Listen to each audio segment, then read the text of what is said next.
So that's kind of concerning anyway, because usually, like David, like I mentioned before, there would be an administrator who's supposed to monitor activity to make sure it's not being misused.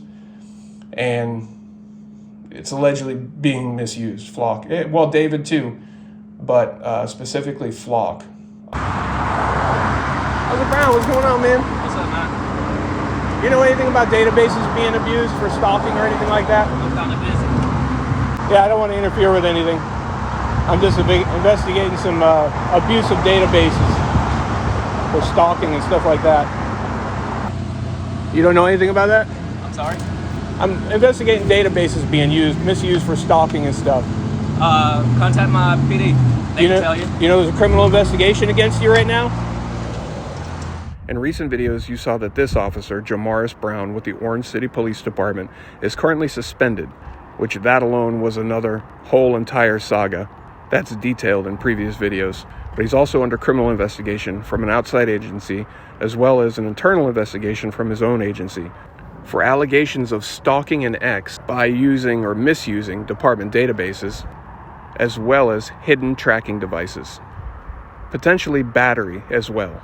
Those videos are linked in a pinned comment if you're not up to date on those stories. But this has brought up some points and some comments from many of you, and we're going to address those here. There are some laws, some statutes, some policies in place that I don't agree with, along with many of you. First, we have the Police Officer's Bill of Rights.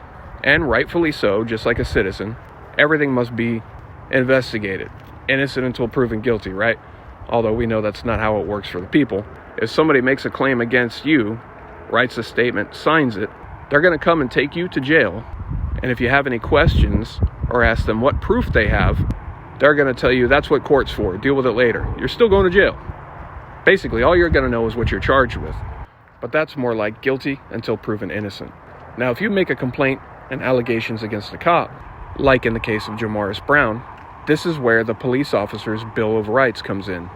And this is where police officers get treated much differently than us peasants. That Bill of Rights and police unions are a great thing if you're a cop accused of doing something bad. But here's part of how that works, what's included. We will use Jamaris Brown as an example because that's what we've currently been talking about. And we'll say you are the person he's stalked. You're the person making the complaint. Let's say, along with your written and signed complaint, you give them text messages, emails, videos, maybe even recorded phone calls, all evidence you have.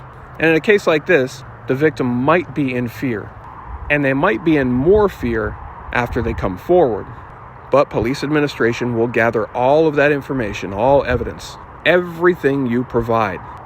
They then go to the accused officer and they say, hey, this person, by this person I mean your name, whoever's making the complaint, they tell them this person, or all of these people, if it's multiple people, have made the following allegations against you. But even then, that's not the point that they sit down and interview the officer.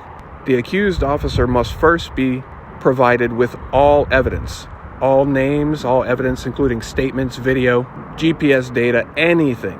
Every single bit of evidence against them must be presented to them. Then they must be afforded a reasonable amount of time to review all of that evidence. Then, after that officer has reviewed everything, that's where they decide if they want to talk to investigators or not about it. And if they do, it must be at a time convenient for the accused officer, preferably during work hours, so the personal time won't be bothered. Now, just what I've explained so far is far different than the peasants are treated. For you peasants, if someone's accused you of something, they're not going to care if you talk to them or not. They're sure not going to give you all the evidence ahead of time, and they're going to come and get you. They don't care what day or time of day it is. Nothing will be planned for your convenience. Now, in a perfect world, a cop would be accused of something, and when confronted about it, they would just be fully honest, regardless of how bad it is on them. But this is reality, not a perfect world. So many have the opinion that if someone wants to avoid being in trouble or being held accountable for things that they've done, they won't want to speak truth. They want to deny it, cover it up, hide it, whatever makes it go away. So if the accused is first provided with every single bit of evidence against them, it's my opinion that this does one thing. It helps them lie. They can look at it and say, well, they have this, so I can't lie about that. But here's the story I'll make up to make it look innocent.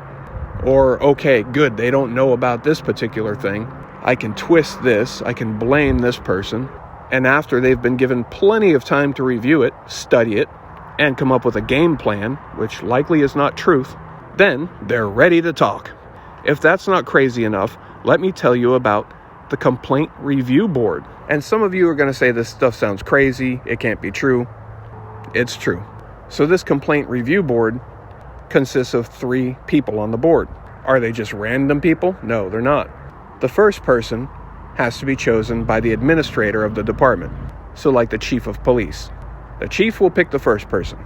The second person is chosen by the accused officer. Now we need one more, we need a third. So that person that the chief chose and the person that the accused officer chose, they get together and choose a third one. And I won't make any accusations, but let's use Jamaris Brown as an example, who is said to be heavily favored by police administration. Like the chief, a bit of a golden boy. So in a situation like that, where an accused officer is favored by the administrator or the chief of police, that means the person who is a big fan of the officer is choosing the first person for the review board, the accused officer choosing the second, and then together they choose the third.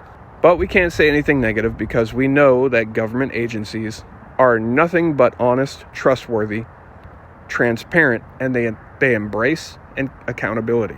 We all know that, right? So those 3 people, they will simply do what's right no matter what. They won't be trying to find or help find ways to distort truths or anything like that to benefit the accused officer. Nah, they wouldn't do that, ever. Well, let's say you held up a bank and you got caught. Well, you wouldn't be presented with all the evidence ahead of time, at least not initially. But let's say your jury was made up of 3 people and you could hand select the jury. I think that would result in a lot more bank heists. I'll leave you links so you can read this whole statute if you'd like. But definitely let me know what you think of what we talked about so far. 2 more points that you guys have brought up that we're going to talk about. The use of unmarked cars and traffic cameras. I know some of you question the legality of an unmarked police car conducting traffic stops, because in your state, that may be unlawful. Florida, however, is not one of those states. In Florida, they can use unmarked cars to conduct traffic stops and things like that. There are a few things that can't be done in an unmarked car, but that just created the loophole that we refer to as ghost cars. If you're not familiar, a ghost car is basically an unmarked police car, but it's fully marked. The vinyl decals and the paint on the vehicle will be the same color. Typically, you see black on black, white on white, or gray on gray. And sometimes it appears completely invisible, but if you catch it at the right angle, especially at night, and catch just the right reflection, you'll see all of the markings, which are typically reflective. That seals up any loopholes for them, so anything that they aren't allowed to do in an unmarked vehicle, they can still do, kinda, in an unmarked vehicle that's actually fully marked. So the answer to that question, yes, in Florida, it is fully legal. You can be pulled over by an unmarked police car. The traffic cameras, the flock system that we talked about. These are some issues that I have problems with, I have issues with.